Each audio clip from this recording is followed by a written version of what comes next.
अब यहाँ पे ध्यान दीजिएगा, इसका तो 5 स्क्वायर आप कर सकते हैं, इसका भी आप 7 स्क्वायर कर सकते हैं, लेकिन ये बच गया आपका 37, इसका तो स्क्वायर हो नहीं सकता है। और यहाँ पे पूछ रहा है कि क्या होगा इस क्वेश्चन टाइप की जगह पे, तो इसका 5 स्क्वायर हो गया, इसका 7 स्क्वायर हो गया, 37 का तो होगा नहीं। 36 रहता दोस्तों तो हम 6 स्क्वायर कर देते। तो सवाल थोड़ा सा ध्यान से देखिए, 25 है, 37 है, 49 है और यहाँ पे क्वेश्चन टैग दिया है। अब इसको हम थोड़ा सा समझते हैं अपने तरीके से। यहाँ पे एक काम कीजिए दोस्तों, यहाँ पे कुछ नहीं करना है आपको, 5 स्क्वायर कर दीजिए, ठीक है। अब ध्यान दीजिएगा, 7 स्क्वायर यहाँ पे, बेस क्या है, इसका बेस 5 है, इसका बेस 7 है। अब देखिए 5 इसका बेस है ना, +1 करके हम होल स्क्वायर कर देंगे और एक्स्ट्रा +1 अलग से करेंगे, ठीक है। इसका बेस 7 है, +1 करके होल स्क्वायर करेंगे और एक्स्ट्रा में अलग से +1 ऐड कर देंगे। तो ऐसे अगर हम करते हैं तो ये हो जाएगा 5 1 6, 6 स्क्वायर यानी 36 और +1 37। ये देखिए 37 आ गया ना। यहाँ पे 7 + 1 किया तो 8 हो गया, 8 स्क्वायर 64 +1 65, यानी कि ऑप्शन नंबर डी। तो आप कहिएगा कैसे कैसे कर दिए, तो दोस्तों सेम कंडीशन दोनों में अप्लाई हुआ है। इसका 5 हो रहा है, इसका 7 हो रहा है, +1 करके हमने स्क्वायर करके अलग से +1 कर दिया और यहाँ पे +1 करके स्क्वायर करके अलग से 1 कर दिया, तो आपका 65 हो गया, ठीक है, समझ गए ना। अब अगला चलिए सवाल हम देख लेते हैं। ये भी सवाल दोस्तों ऐसा बहुत पूछता है एसएससी के एग्जाम में या रेलवे वगैरह के एग्जाम में। तो रीजनिंग दोस्तों डेली यहाँ पे प्रैक्टिस कीजिए, डेली हम अपलोड कर रहे हैं। BELLAFKNDOOR क्वेश्चन टैग यहाँ पे है। अब इनमें कैसा रिलेशन बन रहा है आप देखिए, बी है तो ए हो गया, ठीक है, यानी कि एक कम हो गया। यहाँ पे देखिए ई से एफ हो गया, +1 हो गया, बढ़ गया है। एल से हो गया के, यानी कि घट गया 1, और एल से एम। तो यहाँ पे भी सेम करेंगे, बी से ए हो गया है ना, यानी ये घट गया है, डी से एक घट के सी हो जाएगा, यहाँ पे सी है। ई से एफ हो गया, बढ़ गया, तो ओ से पी हो गया।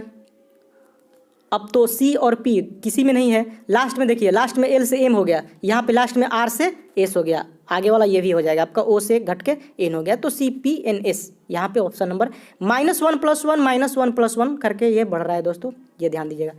तो अगला चलिए देख लेते हैं। यदि गुणा का प्रयोग प्लस के लिए हो और भागा का प्रयोग माइनस के लिए, तो समीकरण का मान ज्ञात कीजिए। यानी कि गुणा की जगह पे आपको प्लस कर देना है, ठीक है, और भागा का प्रयोग माइनस के लिए, ठीक है। यहाँ पे थोड़ी देख लीजिए, यहाँ पे ऐसे करके देख लीजिए, गुणा का प्रयोग प्लस और भागा का माइनस के लिए। अब क्या करना है दोस्तों, ये तो आपका प्लस बन गया और ये हो गया माइनस। अब भागा और गुणा भुला जाइए, ठीक है, जहाँ जहाँ पे हमने किया है वहाँ पे भूल जाइए। तो अब क्या करेंगे कि जितने प्लस वाले हैं पहले उनको जोड़ लेंगे, यानी कि 39 और यहाँ पे 23, ये दोनों जोड़ लेते हैं, ठीक है, ये दोनों जुड़ जाएगा। तो कितना हो जाएगा दोस्तों, तो यहाँ पे एक और है दोस्तों, गुणा का प्रयोग प्लस के लिए किया गया है, तो गुणा यहाँ पे भी है, तो यहाँ पे प्लस हो जाएगा। तो 39 23 5 कितना हो जाएगा, 9 3 12 5 17 का 7 हासिल 1 और 1 2 3 3 6 67 हो जाएगा, 67।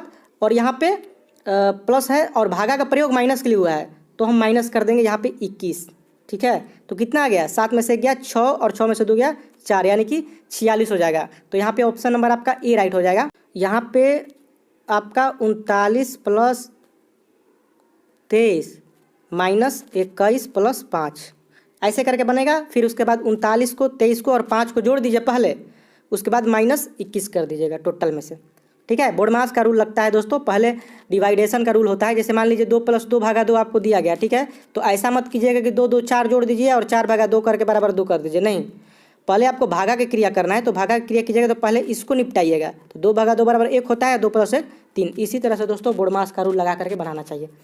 अगला सवाल है कि 3 7 23 95। अब यहाँ पे क्या होगा दोस्तों, थोड़ा सा समझने का प्रयास करते हैं। देखिए 3 × 2, 3 × 2 कितना होता है, 6 होता है, और 6 + 1 7। ध्यान दीजिएगा, सवाल को थोड़ा सा गौर से समझिएगा, गौर से। तो 3 × 2 + 1, 7 × 3 + 2 7 लिख 21 22 23 हो गया ना। 7 × 3 कीजिएगा तो 21 हो जाएगा ना, 21 2 23।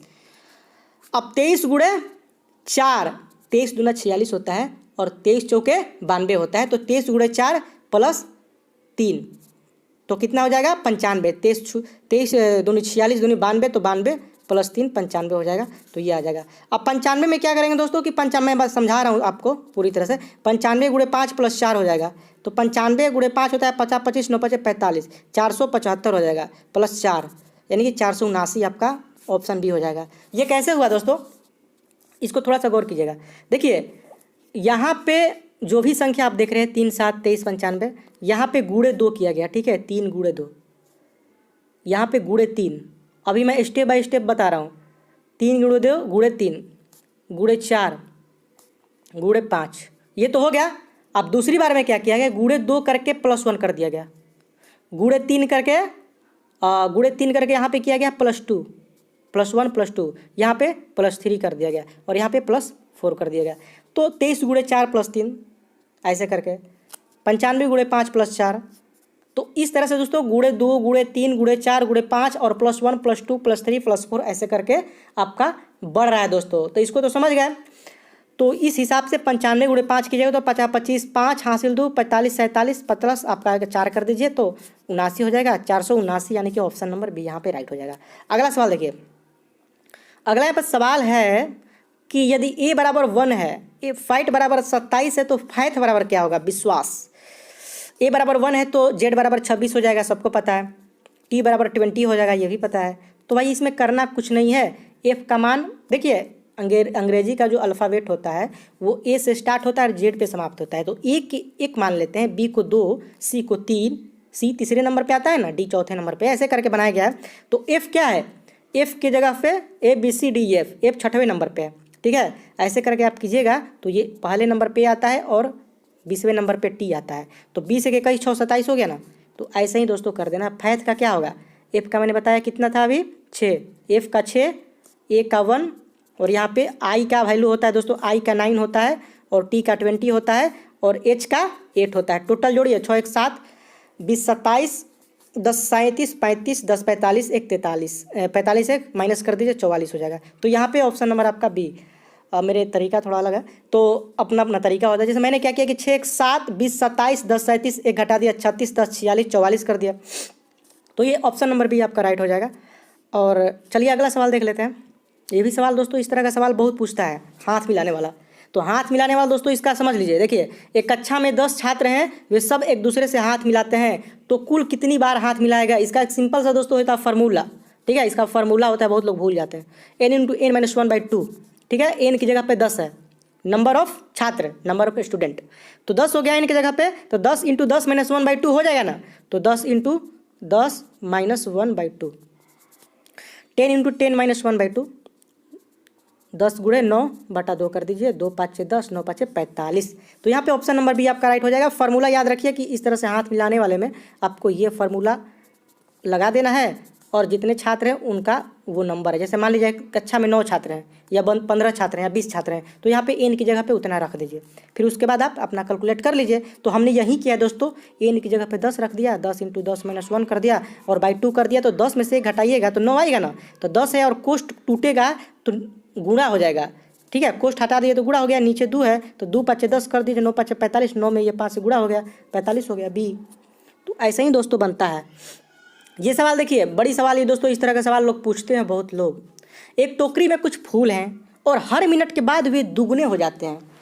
टोकरी में कुछ फूल रखा गया, ठीक है, 1 मिनट में, हर मिनट में दुगना हो जाते हैं। जैसे कि पहले मिनट में 1 ठो था तो दूसरे मिनट में 2 हो जा रहा है, तीसरे मिनट में 4 हो जा रहा है। तो ऐसे करके दोस्तों बढ़ रहा है, ठीक है। तो सवाल के अनुसार बताइए कि कितने मिनट पर टोकरी आधी भरी हुई थी। आपको ये बताना है कि कितने मिनट पर आधी टोकरी भरी हुई थी। तो इस सवाल का चाहे तो आप जवाब देख सकते हैं कमेंट बॉक्स में। और रीजनिंग दोस्तों ऐसा चीज़ है कि बिना प्रैक्टिस का ये कभी भी फलीभूत नहीं होगा आपका काम, ठीक है। एनालॉजी आप देख लीजिए या कोई भी आप कैलेंडर का देख लीजिए, इस तरह का सवाल जो भी देख रहे हैं, इसको अगर आप बनाने लगिएगा ना दोस्तों डेली, तो फिर उसके बाद आप सवाल देखते ही फटाफट मारना शुरू कर दीजिएगा। और इस तरीके का सवाल जो मैं बता रहा हूँ, ये वाला सवाल तो दोस्तों बहुत बार पूछता है। इसमें a बराबर 1 दिया गया है, कहीं कहीं a बराबर 2 दे देगा, ठीक है, तो बढ़ा करके देता है, तो b बराबर 3 हो जाएगा। ऐसे करके एक एक बढ़ा दीजिए। कहीं कहीं क्या होता है दोस्तों कि a बराबर 26 दे देता है, ठीक है, तो b बराबर z बराबर 1 हो जाएगा, फिर उल्टा रिवर्स कर देगा। तो ऐसे सवाल दोस्तों एग्जाम में आते रहते हैं। कुछ घबराना नहीं होता है दोस्तों, ये सीरीज क्या हो जाता है। देखिए नंबर एनालॉजी का एक्ट होता है जिसमें रेशियो प्रोपोर्शनल करके देता है, ये सीरीज हो गया। इस तरह के सवाल में आपको कुछ ना कुछ इस तरह का देगा कि गुणे 2 + 1 गुणे 3 + 1 या q + 1 q - 1 करके कुछ आपको इसमें रिलेशन बनता हुआ दिखाई देगा। तो शुरू में अगर आप पकड़ लेते हैं कि क्या रिलेशन बन रहा है, तो लास्ट में जाकर के आपको कैच करना आसान हो जाएगा। जैसे कि मैं आपको अभी बताया, जैसे कि अभी मैंने बताया कि यहाँ पे गुणे 2 कर दिया, यहाँ पे गुणे 3 कर दीजिए, यहाँ पे गुणे 4 कर दीजिए, यहाँ पे गुणे 5 कर दीजिए, और बाद में +1 + 2 यहाँ पे +1 कर दिया, यहाँ पे +2 कर दिया, ऐसे करके बढ़ता चला जा रहा है। तो रीजनिंग दोस्तों ये है, ये प्रैक्टिस का, बिल्कुल ही प्रैक्टिस का चीज़ है। ये सवाल देखिए, ये भी एक सवाल पूछ देता है, रेलवे में भी दोस्तों बहुत पूछता है ऐसा सवाल, एक सवाल ऐसा डाल देगा जरूर। और वेन आरेख खबर वाला आज सवाल नहीं आ पाया, क्योंकि वेन आरेख का मैं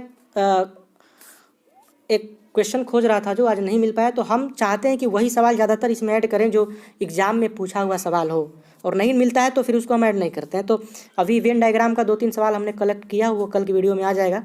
और ये सवाल जो कि मैंने बताया अभी, इसको कैसे बनाया, ये ऐसे सवाल भी पूछ देते हैं कि बेस जो है, बेस में 1 जोड़ दीजिए, स्क्वायर करके +1 कर दीजिए। ये बेस इसका 7 है, क्योंकि 7 स्क्वायर 49 होता है, 7 + 1 कर दिया, स्क्वायर करके +1 अलग से कर दिया।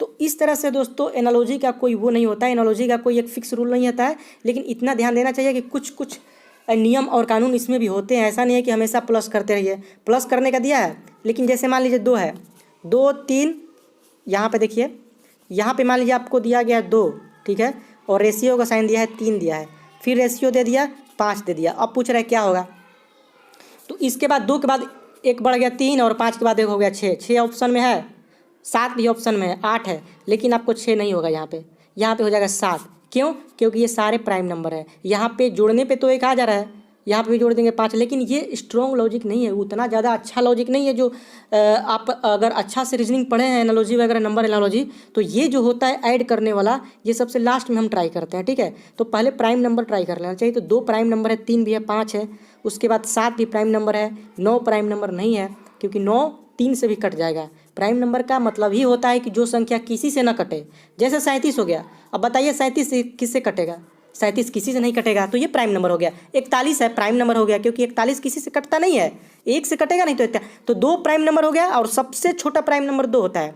2 प्राइम नंबर, 3 भी प्राइम नंबर, 5 भी प्राइम नंबर, अगला प्राइम नंबर 7 हो जाएगा। ऑप्शन में 6 रहेगा, तभी आपको नहीं मारना है, 7 ही मारना है। तो ये सब चीज़ें ध्यान देनी चाहिए, कोई उतना भी कठिन नहीं होता है। रेलवे ग्रुप डी हो गया आपका, एनटीपीसी हो गया, या एसएससी सीएचएसएल तक रीजनिंग अगर आप चाहें तो बहुत सारे बुक मिलते हैं ऐसे जो आप ले करके, और शुरू से, हम तो कहते हैं दोस्तों आप शुरू से बनाइए, ठीक है। एनालॉजी हो गया आपका, कैलेंडर हो गया, जो भी डिस्टेंस वगैरह का दिया गया उसमें, या कागज़ मोड़ने वाला हो गया, कूट विधि वाला हो गया, कोडिंग डिकोडिंग हो गया, इनइक्वालिटी वगैरह जो भी हो गया, वो सारा स्टार्टिंग से लेकर के अंत तक अगर आप एक बार ख़त्म कर लेते हैं, तो फिर आपका कहीं से भी कोई सवाल आएगा, आपके मतलब मुट्ठी का खेल होगा, हाथ का खेल होगा। तो ये कोई बड़ी बात नहीं है। तो रीजनिंग का डेली सेट लीजिए दोस्तों, और हो सकता है कि बोलने के तरीके में थोड़ा आपको लगे हास्यास्पद है, लेकिन अब क्या है कि इसी तरह से करते करते अगर हम समझते हैं किसी चीज़ को, तो कोई भी चीज़ हंस हंस के अगर समझना हो, इंजॉय से अगर पढ़ाई करते हैं, तो वो पढ़ाई भी आपके लिए एक तरह से टफ नहीं लगेगा। आपको ये नहीं लगेगा कि आप बहुत काफ़ी मेहनत कर रहे हैं, बहुत पसीने आ रहे हैं, ऐसा नहीं। पढ़ाई को खेल खेल में पढ़िए, ठीक है।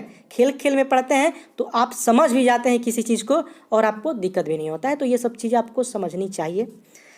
और एग्ज़ाम तो देखिए बहुत सारा दोस्तों अभी टल गया है, लेकिन अभी 3 तारीख के बाद जब ये सब लॉकडाउन वगैरह टूटेगा, तो बहुत जल्दी तेज़ी से सब एग्ज़ाम होना शुरू हो जाएंगे। तो इस समय का फ़ायदा उठाइए। हो सकता है कि फटाक से कोई एग्ज़ाम ले ले, तो आगे जा कर के फिर आपको दिक्कत होने लगेगी। तो पढ़ते रहिए, गुनगुनाते रहिए, और वीडियो को लाइक करते रहिए। तो चलिए दोस्तों, अभी के बस इतना ही, मिलते हैं आपसे नए वीडियो के साथ। तब तक के लिए इजाज़त दीजिए। जय हिंद, जय भारत। इस सवाल का दोस्तों जवाब देना मत भूलिएगा। सॉरी, यहाँ पे मैं ये सवाल पूछा हूँ आपसे, इसका जवाब, इस सवाल का जवाब ज़रूर दीजिएगा, ठीक, नीचे कमेंट बॉक्स में।